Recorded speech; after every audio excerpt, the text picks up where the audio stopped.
Bien, buenos días. Vamos a dar inicio a este curso. Les agradecemos su presencia y al mismo tiempo les damos la más cordial bienvenida a nombre de CADEFI.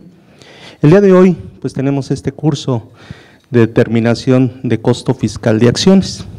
Nuestro expositor, Gerardo Plasencia Chavarín, él es contador público certificado y tiene una maestría en impuestos. Él está participando actualmente en la ANEFAC, la Asociación Nacional de Especialistas Fiscales. Pertenece también a la Comisión Fiscal del Colegio de Contadores Públicos de México y también labora en la especialidad de impuestos en el Colegio de Contadores Públicos de Guadalajara. Pues bueno, la experiencia de él nos hace a nosotros en CADEFI que ustedes van a cubrir las expectativas de este curso. Y sin más, pues bueno, le doy la palabra al contador. Gracias. Muchas gracias, Daniel. ¿Qué tal? Buenos días. Creo que todavía faltan algunos cuantos, pero bueno, por respeto a los que ya llegaron temprano, vamos a iniciar. El evento de hoy realmente es un tema complicado, el costo fiscal de las acciones. Parecería muy simple el determinar una ganancia por la venta de alguna inversión. Sin embargo, vamos a ver en el transcurso de la plática, hay elementos, hay temas que no resultan muy claros dentro del propio texto de la ley. Sin embargo, pues con la opinión de todos ustedes, participación, que creo que esto va a ser muy relevante para poder aprovechar al máximo la experiencia de todos ustedes, ¿sí? Bueno, pues empezamos. A propósito de esta frase, yo quiero agradecerles su interés por capacitarse. Realmente hoy en día quien está preparado, quien tiene los mayores conocimientos y elementos, pues realmente en esa medida también encuentra una buena respuesta ante los clientes. Les comentaba el costo fiscal de las acciones. Primeramente tenemos que determinar el concepto de lo que se refiere a acción para efectos del impuesto sobre la renta. Para efectos del impuesto sobre la renta, el artículo 6 define lo que es, entre otras cosas, la acción. Se entenderá que es el título valor que representa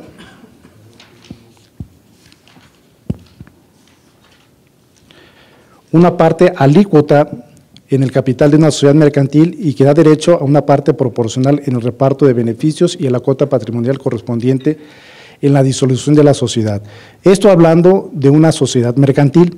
¿Nos regresamos? Aquí, ahí está bien. Sin embargo, para efectos de renta, les comentaba, también define como acción para efectos nada más del impuesto a la renta, a los certificados de participación patrimonial emitidos por las sociedades nacionales de crédito, a las partes sociales, y aquí me gustaría detener un poco en partes sociales. Partes sociales, bueno, tenemos desde las sociedades y asociaciones civiles, y también tenemos algunos otros tipos de sociedad, ¿sí?, que se les llama personalista. Esas sociedades personalistas son, por ejemplo, la sociedad de nombre colectivo, en comandita simple, ¿sí?, de responsabilidad limitada, y hay también de responsabilidad ilimitada. Aquí, ¿por qué es importante definir lo que es una parte social?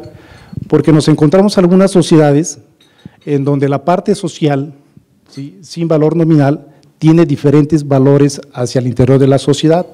Esto es, tenemos 5 accionistas en donde su parte social de cada uno de ellos puede ir variando dependiendo la aportación, ya sea en dinero o en conocimientos.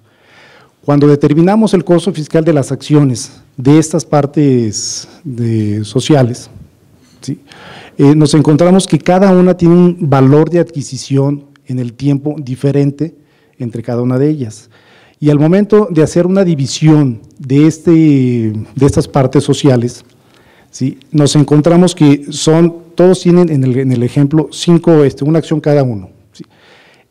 Al interior de la sociedad el voto que tienen es igual, sin embargo el valor que tienen monetario es diferente.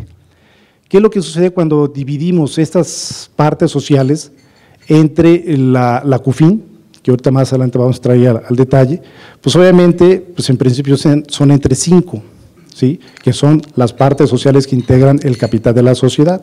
Sin embargo, es importante aquí establecer dentro de los propios estatutos el valor o la forma en que le podemos dar esa distinción al valor de cada una de ellas, es decir, son 5 partes sociales, sin embargo, cada una de ellas vale, repito, tiene un valor diferente. Para efecto de la distribución de las utilidades, sí es necesario que estas utilidades se distribuyan en base al valor realmente de la parte social y no realmente del número de partes sociales, porque resultaría ilógico que alguien que aportó en su parte social, la fue incrementando, no sé, 100 pesos, y alguien que desde origen solamente aportó 10, al momento de distribuir las utilidades, pues obviamente resulta ilógico que les corresponda la misma participación, ¿sí? Entonces, es importante, insisto, que dentro de los estatutos, aunque sea una parte social y tengan el mismo voto para decisión de la sociedad, para efecto de la distribución de las utilidades, sí es muy importante que tengamos esa distinción que será en base al valor de la parte social. No lo había comentado, pero por favor, si alguien quiere participar, con todo gusto, por ahí hay algunos micrófonos, no importa que interrumpan, para mí sería mejor estar escuchando sus dudas o sugerencias. ¿Sí? Pero te regreso, por favor. También tenemos que para efectos del impuesto a la renta, se considera también las participaciones en las asociaciones civiles, los certificados de participación ordinarios en fideicomisos. Adelante. En el artículo 6 anteriormente también se preveía lo que era las asociaciones en participación, sin embargo, lo eliminaron de ese artículo y lo pasaron al artículo 22, y también se considera para efectos fiscales que tratándose de actividades empresariales a través de la AMP o acción de participación, ¿sí?, se otorga el mismo tratamiento de enajenación de acciones a los derechos de participación. No sé si ustedes han tenido experiencia tratándose de las acciones en participación, en donde al momento de la distribución de esta figura, al momento de distribuir las utilidades, pues obviamente es en base a lo que hubieran aportado, pero esa aportación, ¿sí?, también puede enajenarse, y para efectos también de impuesto a la renta se le va a dar el tratamiento a esa participación como una acción. ¿Sí? Entonces, cuando determinemos una venta de esa participación en la AMP, tendrá el tratamiento que veremos más adelante. Les comentaba que el costo fiscal de las acciones es un procedimiento que en el tiempo, en lugar de facilitarlo, creo que lo han complicado.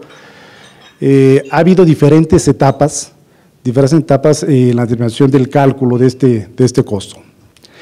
Y aquí es importante, no lo vamos a ver más que la última, porque yo creo que con eso apenas nos va a costar el tiempo, pero sí es importante que conozcan estas diferentes etapas, porque dependiendo de eso, pudieran haber determinado un costo en estos periodos que voy a mencionar y haber aplicado el procedimiento que en ese entonces estaba vigente.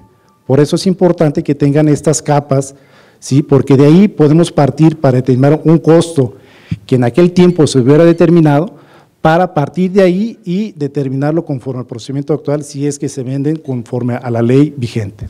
Y tenemos que hasta 1995, me remonté hasta esa época, sí hay procedimientos anteriores, pero creo que, bueno, habría que ver el caso particular, pero me fui hasta 1995, donde el costo de adquisición más utilidades y pérdidas del periodo es lo que determinaban el costo de las acciones, ¿sí? Muy simple relativamente. De 1996 a 2001 fue el costo de adquisición más las diferencias de CUFINES. Ahorita más adelante vamos a ver esas diferencias de CUFINES, pero básicamente en eso consistía ese costo fiscal de las acciones. En 2002 se consideraba el costo de adquisición más utilidades después de impuestos y no deducibles, pérdidas, CUFIN negativa, dividendos y reducciones de capital. Aquí es donde se empieza un poco a complicar la determinación de ese cálculo del costo fiscal de las acciones.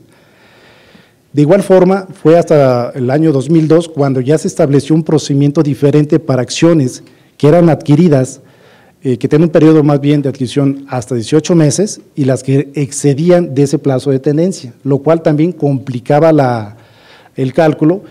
Y yo recuerdo que cuando salió esta disposición, algunos se fueron al amparo en contra de esta diferencia de la determinación de cálculos entre un periodo hasta 18 meses y los que excedían de 18 meses. ¿Por qué razón? Bueno, porque los que determinaban hasta 18 meses su cálculo era más simplificado, no se incluían pérdidas, ¿sí? Y para los que excedían de este plazo, sí se incluían otros elementos, como ya los comentamos, ¿sí? ¿Cuál fue el resultado de estos amparos? En algunos casos se ganaron y determinaron, oye, lo que tienes que determinar es en base a un solo cálculo, ¿a cuál? Pues al que más le convenga al accionista. Fue aquí la importancia de siempre estar cerca de de los abogados fiscalistas en donde nos puedan determinar si estas diferencias en los cálculos nos generan algún derecho o están violando alguna norma, que en este caso lo que se estaba argumentando es que había una inequidad, porque a algunos sí se les permitía solamente un cálculo simplificado y a otros no. Sin embargo, como ustedes saben, en las resoluciones al final del camino, cuando llegan a la Corte, pues se ve un poco más el tema recaudatorio más que el tema legal. Y desafortunadamente estos amparos que en su momento se fueron ganando, al final del camino le dieron la vuelta y hoy por hoy consideran que la diferencia entre los cálculos, entre aquella tenencia ahora ya de 12 meses y la que excede de 12 meses, no implica ninguna violación a la Constitución. Entonces, hoy por hoy ese camino pues ya lo taparon, ¿sí? Pero de ahí la importancia, insisto, en que tengamos este tipo de historia, porque si en alguna empresa resultó un movimiento corporativo, por ejemplo, una fusión o alguna escisión, tenemos que ver cuándo se dio ese movimiento corporativo y a la fecha en que se dio ese movimiento corporativo existe la obligación de determinar un costo promedio por acción a esa fecha. De ahí tendríamos que partir posteriormente para hacer el nuevo cálculo. Insisto, sí es necesario que cuando estemos determinando el costo fiscal de las acciones, tengamos en cuenta los movimientos corporativos que tuvo esa sociedad emisora de las acciones. ¿Sí? ¿Algún comentario? No. Bueno. Hay un tema que es el aspecto contractual, aunque no es la materia, sí es necesario que tengamos en cuenta algunos elementos primordiales o básicos cuando estemos analizando este costo fiscal de las acciones. Propiamente, eso es más a lo mejor de los abogados, más el tema de cómo lleguen las partes a acordar esa enajenación. Sin embargo, ¿cuáles son los aspectos que sí recomiendo que ustedes tengan en consideración al momento de leer el contrato de compraventa? Primeramente, hay que identificar a los contratantes. ¿Por qué? Bueno, hoy por hoy, como ustedes saben, es importante que todos cuenten con su RFC y hablando de enajenación de acciones, existe la obligación no solamente ya de endosar los títulos, sino también de expedir un CFDI. Este CFDI obviamente debe tener todos los requisitos de identificación de quien vende y quien adquiere. Nos hemos encontrado en algunos casos, oye, es que es menor de edad, es mi hijo, y bueno, pues no tiene RFC, pues no importa. Para estos efectos sí es necesario que los den de alta y que tengan su RFC como clave, porque de esa manera vamos a identificar y además esa es la manera hoy por hoy de comprobar ese costo de adquisición. Entonces, insisto, en los contratos tenemos que tener muy identificados tanto el RFC como el domicilio fiscal de las partes que están participando. También la emisora de las acciones, ¿por qué es importante tener en cuenta a la emisora? Bueno, dentro de los estatutos de las sociedades, normalmente se establece un mecanismo para determinar la venta de las acciones. Un mecanismo en donde se establece decir, oye, ¿sabes qué? Primero tienes que dar un aviso al Consejo de Administración. El Consejo de Administración tiene que participar a los demás accionistas su derecho al tanto si es que lo existe. ¿Sí? Y una vez transcurrido esto, le puede autorizar la venta de las acciones siempre y cuando, insisto, se dé este proceso y no hubiera algún accionista interesado en adquirir las acciones que está vendiendo. ¿Qué pasaría si alguien se brinca este proceso, este procedimiento? ¿Alguien que quiera participar? Es decir, hay una regulación para establecer la venta de las acciones, simplemente el accionista no hace caso, los vende con un particular y se lleva a cabo la operación. Sí. Adelante.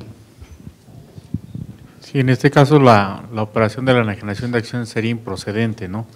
Tiene que primero pasar por el proceso de saber si los actuales socios están interesados en adquirir las acciones, y si no pasa por ese proceso y lo vende directamente un socio a una tercera persona, un socio podría reclamar la improcedencia de la enajenación de acciones.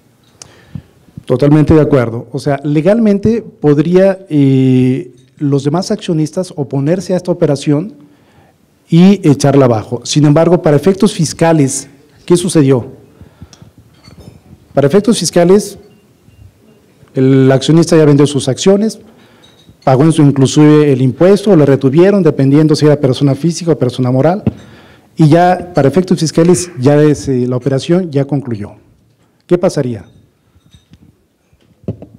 ¿Alguien que quiera participar? Ya vimos que legalmente los accionistas podrían oponerse y echar abajo la operación, pero para efectos fiscales, ¿qué pasaría?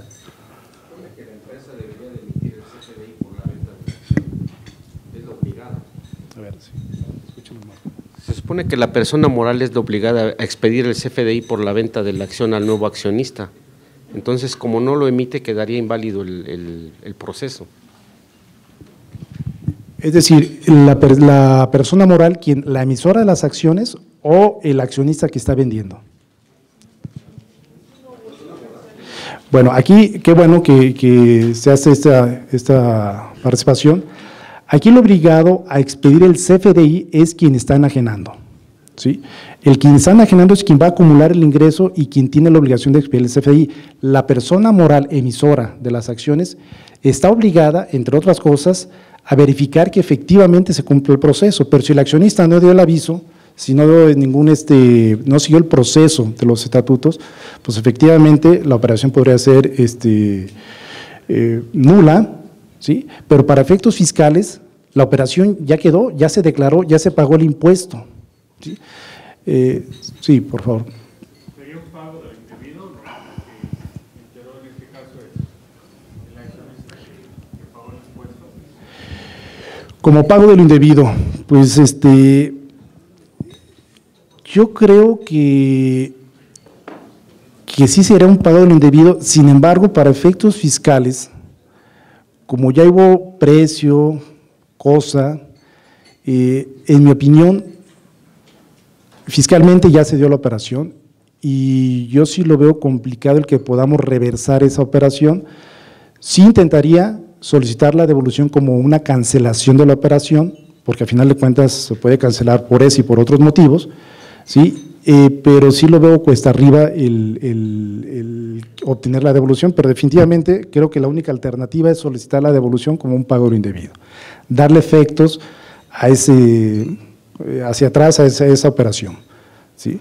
Porque efectivamente, por eso es importante, insisto, estos elementos contractuales, porque la emisora debe estar al tanto de la operación, es más, tiene una responsabilidad solidaria la emisora de verificar que efectivamente la operación se lleve a cabo, que se pague el impuesto que en su caso proceda, que incluso la emisora está obligada en su libro de accionistas a registrar los movimientos de compraventa de acciones.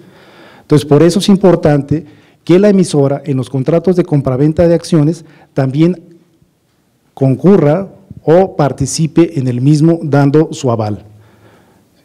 Es decir, si hacemos una operación solamente entre el accionista que vende y el que compra, pero no comparece la emisora, podríamos tener un problema de este tipo, que la operación no cumpla con los requisitos de los estatutos, que la operación no sea autorizada por el Consejo y que la operación en el futuro pueda ser inválida. ¿Sí? Entonces, insisto, la emisora juega un papel importante en estos contratos de compraventa de acciones. Permítame. Sí, sí, adelante. ¿Qué pasa si el socio fallece? ¿Procede el derecho de tanto o tenemos que esperar la acreditación por parte de algunas personas que se acrediten como herederos? Bueno, yo creo que cuando un accionista fallece, primeramente yo me iría a los estatutos por si algo lo prevé. Normalmente, en muchos de los casos, los estatutos son formatos y no se establece el mecanismo cuando alguien fallece. Sin embargo, en mi opinión, primero habría que ver la parte patrimonial, de determinar, oye, pues el accionista, este propietario, ahora conforme a ley, le corresponde a lo mejor al hijo, la esposa, o conforme hubiera determinado en su testamento, si es que lo hubiera. Si no lo hubiera, pues se sigue todo el procedimiento de una sucesión y eso complicaría la operación al interior de la sociedad. Yo creo que si no se establece, no se establecen los estatutos, se serían las reglas normales, las reglas generales, es decir, el proceso de adjudicación o de herencia hacia la familia y posteriormente ya tendrían los accionistas que determinar si ese nuevo accionista, que es diferente al que aceptaron inicialmente, solicitan su venta, ¿sí? Que no tendrían, si no están estatutos, el derecho a hacerlo.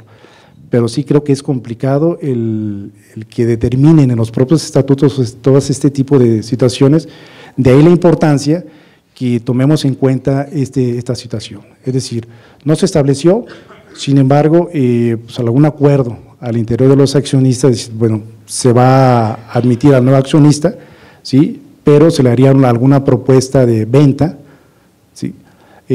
O un aumento de capital, no sé, pero definitivamente creo que lo primero que habría que ver es la parte patrimonial. Sí. ¿Qué pasa cuando fallece el propietario de las acciones y deja un legado al hijo? Considerando la de las primeras páginas, decía que 18 meses era un cálculo diferente al tenor de las acciones. Se supone que esto lleva antigüedad y nada más paso mi parte a mi hijo porque yo fallecí. Muy buena pregunta. ¿Qué sucede de verdad? Oye, falleció, hay un cálculo que mencioné aquí a los 18 meses. Tratándose de las herencias, de las donaciones y legados, más adelante lo vamos a comentar, pero aprovecho ahorita aquí la pregunta.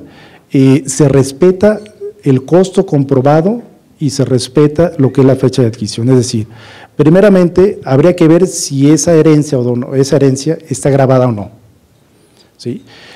O si es una donación incluso, pero tratándose de una herencia, técnicamente no está exenta la enajenación, no se hace un cálculo, y cuando el que reciba esa acción pretenda venderla, se va a respetar la antigüedad de quien era el accionista titular.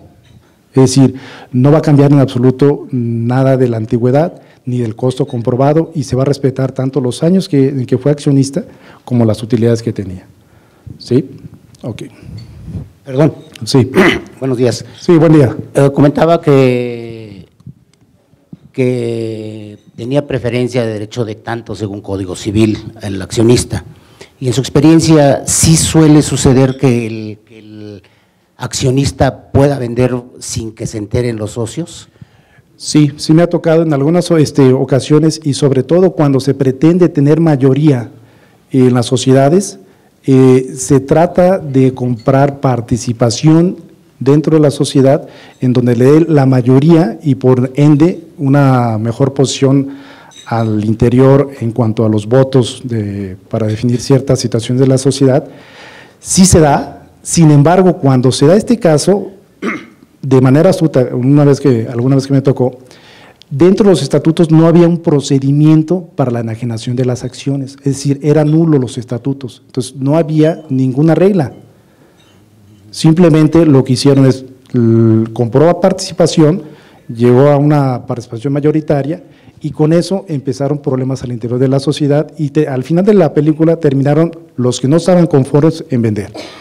¿Sí? Pero no hubo manera de refutar esa operación.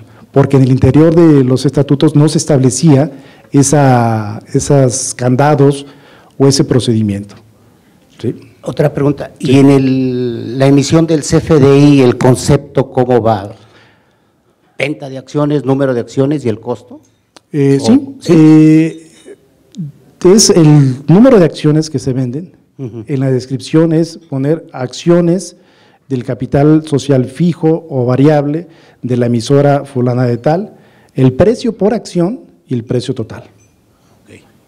¿Sí? Pero sí, definitivamente es un punto que este CFDI se nos pasa o se les pasa a muchos de emitirlo. Todo hoy por hoy tenemos que emitir CFDI y este es una de las principales operaciones en donde es omiso los vendedores y compradores en solicitar ese CFDI. Sí. Gracias. Y en este caso, los accionistas no pueden objetar el derecho del tanto si vende las acciones el socio. Si lo hubiera, sí. Si lo hubiera ese derecho del tanto, sí.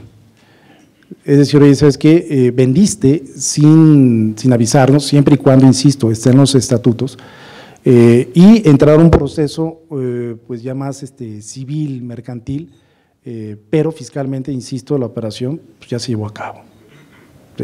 Sí, Sí, buenos días. Buen día.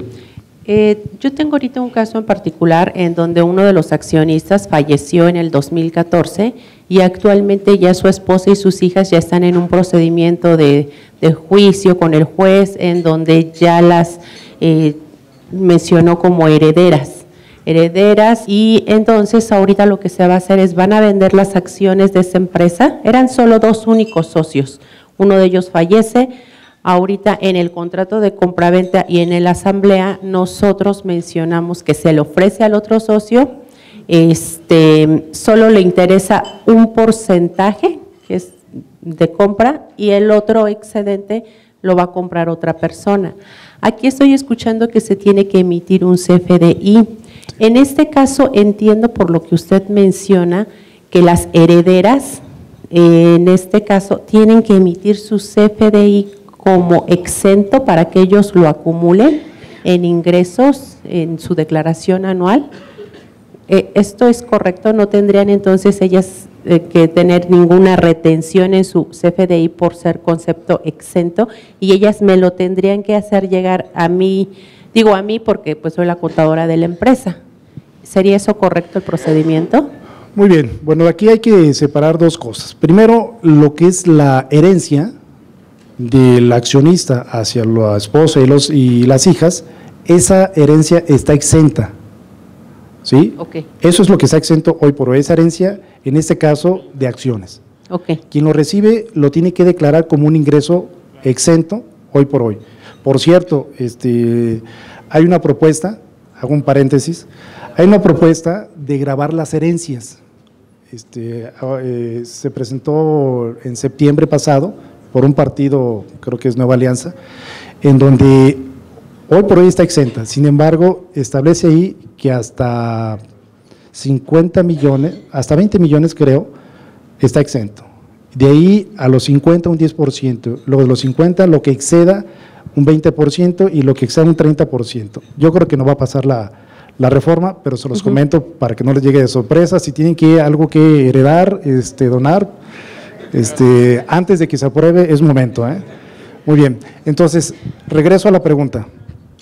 Primero hay que declarar ese ingreso exento por la herencia.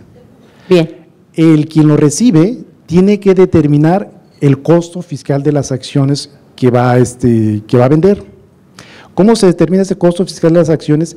Tiene que remitirse a la historia de cuando lo adquirió el accionista, el que falleció, cuando las adquirió, toda la historia de la compañía, esa se lo tiene que dar la emisora, determinar un costo fiscal de las acciones y determinar, dependiendo del precio de venta, la ganancia y en su caso el pago del impuesto. Tratándose de personas físicas, lo vamos a ver más adelante, pero lo comento, primeramente se establece una retención del 20% sobre el precio de venta. Si se dictamina la operación, determinamos el costo fiscal, vemos cuál es la ganancia, vemos cuál es el impuesto, la retención puede ser menor. ¿sí? Pero primeramente el pago provisional del 20%, si optamos por dictaminar la operación, la retención puede ser menor, ¿sí? Entonces, sí son dos procedimientos, uno la parte que adquiere los bienes de la herencia y otro muy diferente ya es la venta de las acciones, pero para eso nos vamos a remitir a la historia del accionista que falleció.